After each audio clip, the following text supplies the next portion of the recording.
Hello everyone. Today we are going to solve task 1 with the Sparks Foundation Data Science and Business Analytics internship. We're going to solve task 1, prediction using supervised machine learning. Before we start, I need to do like a quick review with what is the meaning with the supervised machine learning, the difference between the supervised machine learning and the unsupervised machine learning.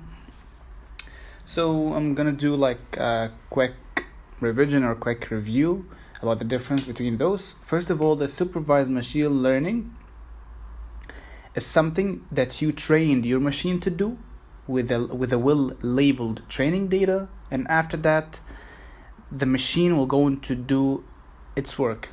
Okay? The unsupervised machine learning is something related to like untrained machine learning, and it's going to do like the calculations or whatsoever automatically with no any kind of training. So simply the SML or the supervised machine learning is learning with the teacher. Okay, so you trained your machine and it's going to do what you have learned with it.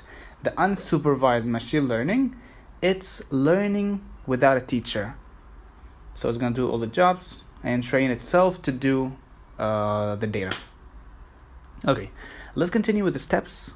I have divided the steps with that task for around 7 steps. Okay, the first step is we're going to import the data set and choosing the right toolkit for that task. The second one is preparing and cleaning the data. After that, we're going to visualize the data set. After that, we're going to train the algorithms. As we know, the supervised is like learning with teacher, so we need to train our algorithms. And after that, we're going to visualize the model after training the algorithms, and after that making a predictions, and at the end we're going to evaluate the model. Okay, let's go to step 1. We're going to import the data set and choose the toolkit or the libraries. As known, I have import pandas, numpy. For visualization, I'm used matplotlib and Seaborn. Definitely I chose pandas because it's an open source Python library providing a high performance and easy to use analytical tool or analytical library. It have a wide range of fields, including academical and commercial. I have chosen NumPy because NumPy is a numerical computing tool, okay, and it's very important for the numerical data. I have chosen Matplotlib because it's a big library and has a lot of visualization related to a numerical data. And I have used Seaborn because Seaborn it's like based or library based on Matplotlib. And it has a high level of interference for drawing attractive and informative statistical graphics. And after that, we're going to ignore the warnings by importing warnings as WG. And if there's any kind of warnings, we're going to get ignored from the dataset. After that, we're going to read or import the data by using the PD read CSV_CSV function and using the URL below. Using the URL above. The URL, we're going to get that URL from the sheets, and I'm going to name my dataset as score. Okay. After that, I'm going to open the data or see the data. So I'm going to type score, and all the data has appeared. Score, it's hours and score with all the data. And after that, I'm going to manipulate the data with head function to see the 5 first rows in the data set. And after that, I'm going to use the tail function, okay, to also see the last 5 rows in the data set. Double check if there is any kind of errors or nulls in the data set by using isNull function. And I see from my side with all the data sets it's all false. There is no kind of errors on the data set, or there's no nulls on the data set. And at the end, with that one, we need to double check or the description to describe the data with the score one. So with the describe function, and we are going to use describe function. We need to describe our two columns, the hours and scores. So the describe function, it describes the data that we have. So it's gonna give us all the counts with the hours and the scores and the mean, and it's gonna also give us the standard deviation, the minimum, the maximum, and all the percentile from 25 percentile till 75 percentile. Okay, after that we're going to see if our data set has duplicates. So we're going to use drop a duplicates function, and I see from my side there is no duplicates inside this data sets, and it's all unique. Okay, and by the way, we also can use the unique function or n-unique function to see if there is any kind of duplicates. There's also a different function. Let's continue. I'm gonna use the score or score.info. So I'm gonna use info function to see the info that I have. 25. There is no nulls as we know before.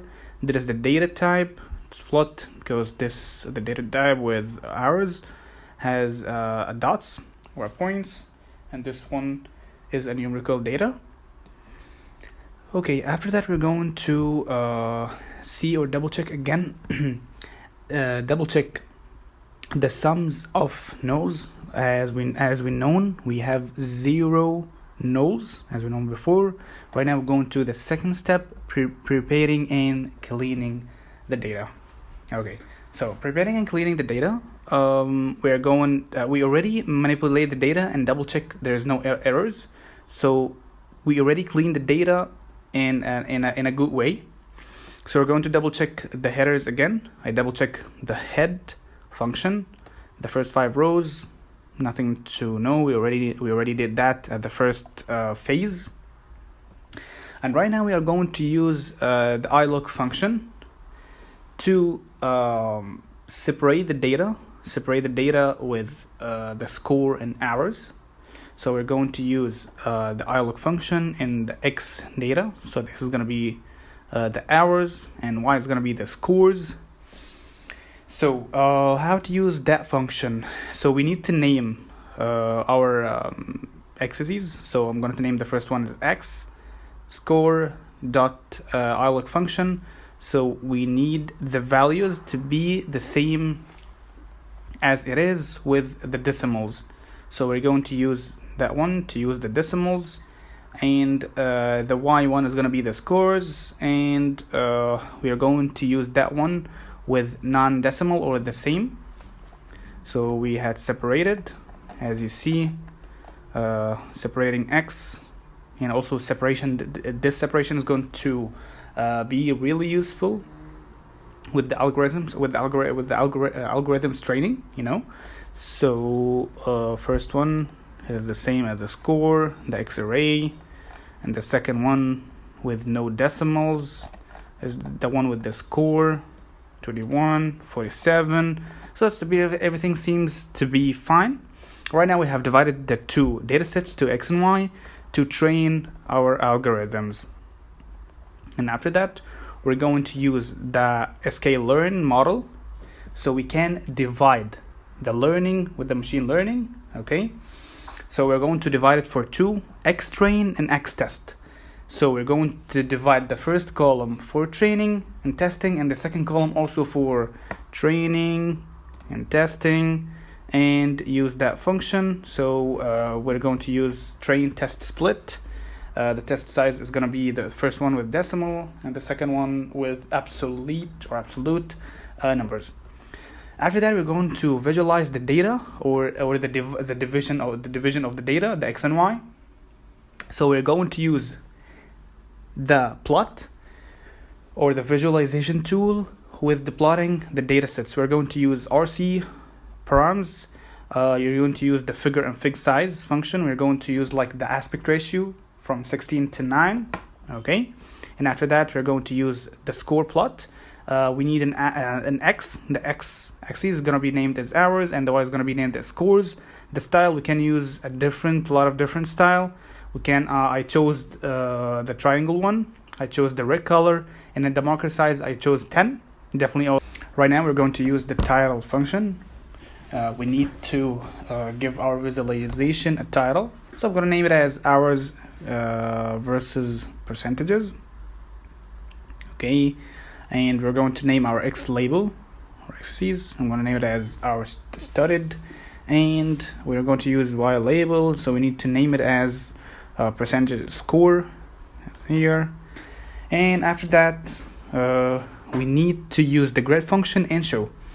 So after entering all the data, all the functions, we get this visualization, and definitely that shows like a linear progression, as we can see.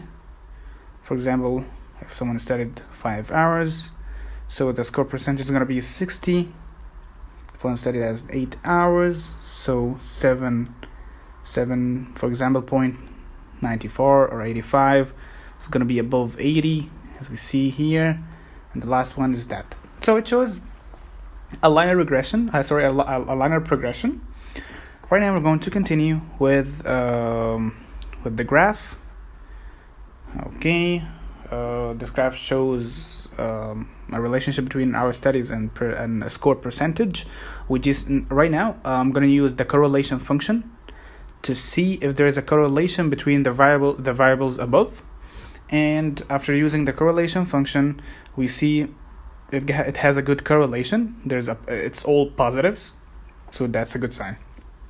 Step 4, we're going to train the algorithms by using sklearn and using the linear regression training. So I'm going to use the linear regression training with the model for X-train and Y-train, and it's going to use the visualization above. Right now I'm going to use the visualization after training our algorithms to see if we're working on the right path or something wrong. Okay, I'm going to use this line. This is the results of our algorithms training. Use the model cuff and model intercept, and after that I'm going to use the same plotting system, plot RC params, also 16:9 aspect ratio. I'm going to choose the scatter plot visualization, X-train and Y-train. I'm going to use also the plot or the line.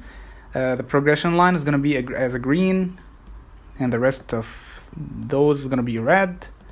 I'm going to definitely same it as before, and we can see with the results after training our algorithms, everything with the linear regression seems to be fine. There's a progression, and you can see that green line and the data above it, the dots.